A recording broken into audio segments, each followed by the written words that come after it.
किती कळला हे त्याच्यावर लक्षात ठेवा. बरोबर. ही वॉच टीव्ही एव्हरी डे. या ठिकाणी मी क्रियापद दिलेलं आहे.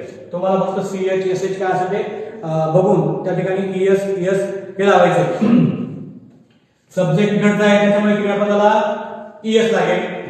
बघा, ही वॉचेस टीव्ही एव्हरी डे. तो रोज टीव्ही पाहतो.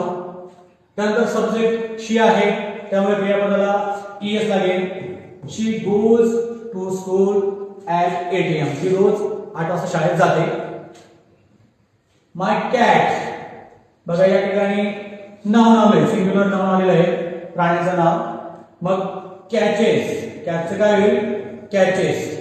कारण की काय आलेलं आहे? सीएच आलेलं आहे, इथं ओ आलेलं आहे, इथं सीएच आलेलं आहे. बघा, लक्षात ठेवा. It fly in the sky. क्रियापद आहे फ्लाय. इट आहे त्यामुळे क्रियापदाला काय असेल ते बघू. आता शेवटी वाय आलेला आहे. वायच्या आधी एल कॉन्सोनंट आहे. मग आपण नियम बघितलेला आहे.